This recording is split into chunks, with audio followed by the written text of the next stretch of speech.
Cues expert में आप सभी का स्वागत है। यह प्रैक्टिस सेट आरआरबी और एनटीपीसी के लिए चलाया जा रहा है। यह प्रैक्टिस सेट 33 है। इसमें प्रश्नों की कुल संख्या 25 है। इससे पहले 32 सेट अपलोड किया जा चुका है, तो उन वीडियो को जाकर ज़रूर देखें। आते हैं हम अपने पहले प्रश्न पर। पहला प्रश्न है, भारतीय संविधान के अनुच्छेद 148 के तहत नियंत्रक और महालेखा को नियुक्त करने की शक्ति किसके पास होती है? तो इसका सही जवाब है राष्ट्रपति, यानी कि ऑप्शन नंबर ए।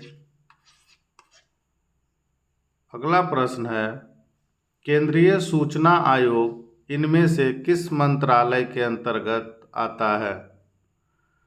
तो केंद्रीय सूचना आयोग जो है, केंद्रीय सूचना आयोग ये क्रमिक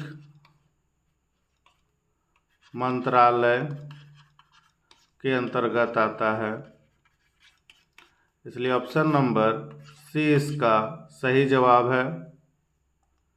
अगला प्रश्न है, भारतीय संविधान के अनुच्छेद के तहत किसकी स्थापना की गई है? तो भारतीय संविधान के अनुच्छेद के तहत वित्त आयोग की स्थापना की गई है,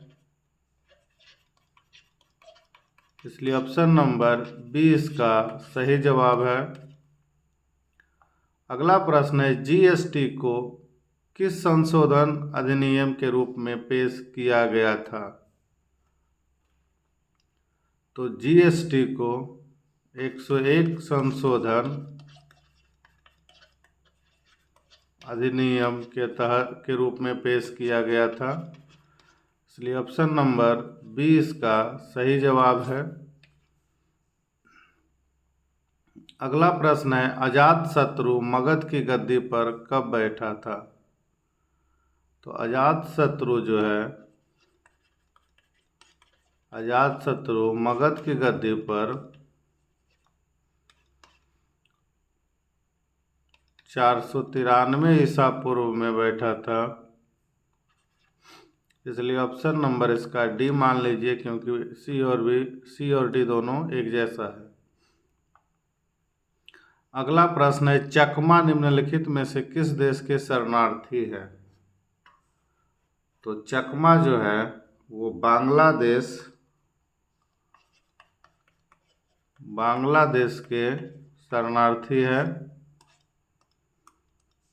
इसलिए ऑप्शन नंबर सी इसका सही जवाब है।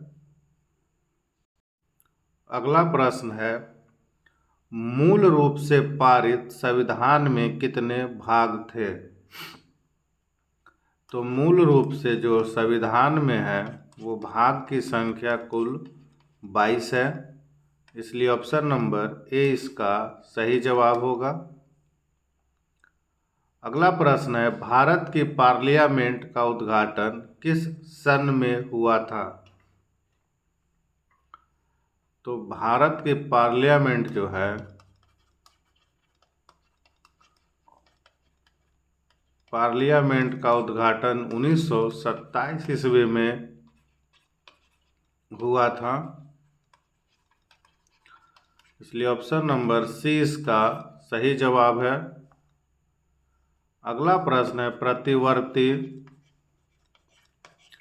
क्रिया का संचालन केंद्र कहाँ है?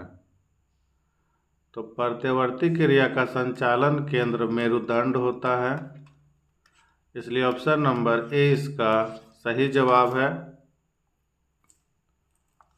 अगला प्रश्न है, अकबर का मकबरा कहाँ स्थित है?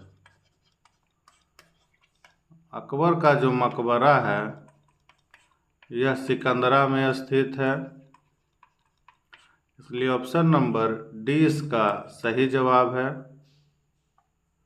अगला प्रश्न है पाइथागोरस परिमेय। पाइथागोरस जो है कहाँ के रहने वाले थे? तो पाइथागोरस जो है वो यूनानी के रहने वाले थे। इनका था कि कर्ण स्क्वायर बराबर लंब स्क्वायर प्लस आधार स्क्वायर, यानी ऑप्शन नंबर सी इसका सही जवाब है। अगला प्रश्न है मात्रकों की अंतर्राष्ट्रीय एसआई पद्धति कब से लागू की गई थी? तो अंतर्राष्ट्रीय पद्धति का एसआई जो है 1971 से लागू की गई थी, यानी ऑप्शन नंबर ए इसका सही जवाब है।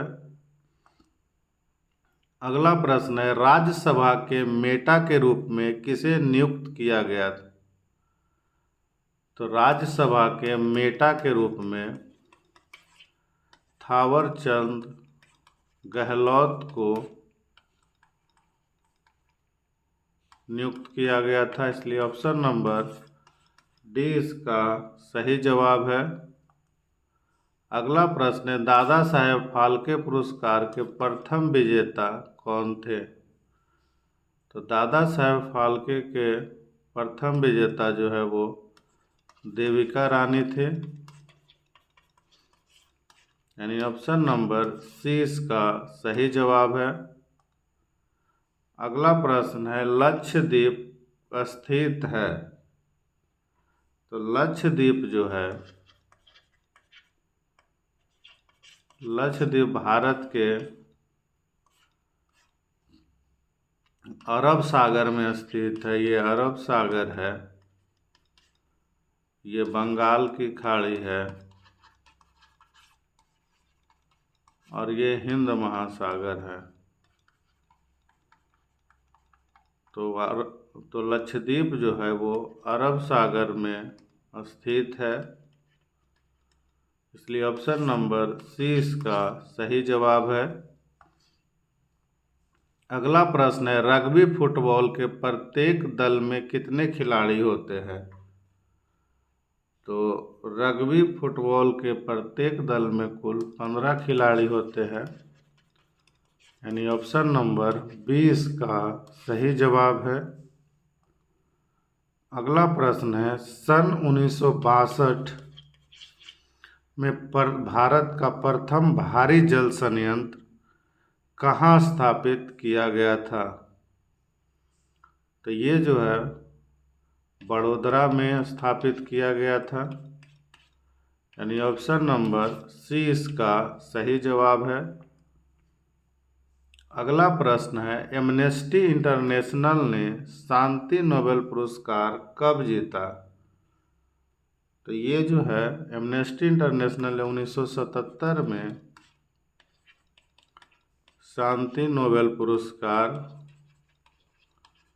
जीता, यानी ऑप्शन नंबर 20 का सही जवाब है। अगला प्रश्न है कागज की मुद्रा जारी करने वाला प्रथम देश कौन था? तो कागज का भी प्रचालन करने वाला प्रथम देश जो था वो चीन ही था और नोट जारी करने वाला भी चीन ही है, इसलिए ऑप्शन नंबर सी इसका सही जवाब है। अगला प्रश्न है प्रकाश का रंग निश्चित किया जाता है उसके वेग द्वारा नहीं, आयाम द्वारा नहीं, आवृत्ति द्वारा नहीं, तरंगदैर्घ्य द्वारा, इसलिए ऑप्शन नंबर सी इसका सही जवाब है। अगला प्रश्न है एक सींग वाले गैंडे किस अभयारण्य की अनमोल विरासत है? तो एक सींग वाले गैंडे जो है वो काजीरंगा अभयारण्य की अनमोल विरासत है जो आसाम में है। आसाम में एक द्वीप है जिसे कहते हैं माजुली द्वीप, जो ब्रह्मपुत्रा नदी पर स्थित है, ये सबसे बड़ी द्वीप समूह है, द्वीप है, इसलिए इसका आंसर ए होगा। अगला प्रश्न है, मोहम्मद बिन तुगलक ने किस वर्ष अपनी राजधानी दिल्ली से दौलताबाद परिवर्तित की थी? तो मोहम्मद बिन तुगलक 1327 ईस्वी को अपनी राजधानी जो है वो दिल्ली से दौलताबाद परिवर्तित किया था, यानी ऑप्शन नंबर 20 का सही जवाब है। अगला प्रश्न है, गैस से भरे एक जार से गुलाब का रंगीन फूल गिरने पर रंगहीन हो जाता है, तो जार में कौन सी गैस है? तो जार में जो है वो क्लोरीन गैस है, इसलिए ऑप्शन नंबर डी इसका सही जवाब है।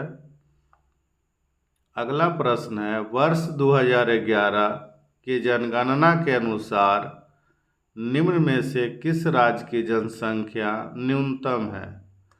तो 2011 जनगणना के अनुसार सिक्किम की जनसंख्या न्यूनतम है, इसलिए ऑप्शन नंबर सी इसका सही जवाब है। अगला प्रश्न है, निम्नलिखित में से किस अधिनियम द्वारा भारत में सांप्रदायिक निर्वाचन मंडल लागू किया गया था? तो ये इसका सही जवाब है 1909 के अधिनियम के तहत भारत में सांप्रदायिक निर्वाचन मंडल लागू किया गया था, इसलिए ऑप्शन नंबर ए इसका सही जवाब है। यह था आज का कुल 25 प्रश्न जो आपके आगामी आरआरबी एनटीपीसी में आपको मदद करेगा, इसलिए वीडियो को जितना से ज़्यादा हो लाइक करिए, शेयर करिए और चैनल को सब्सक्राइब करिए। वीडियो देखने के लिए धन्यवाद।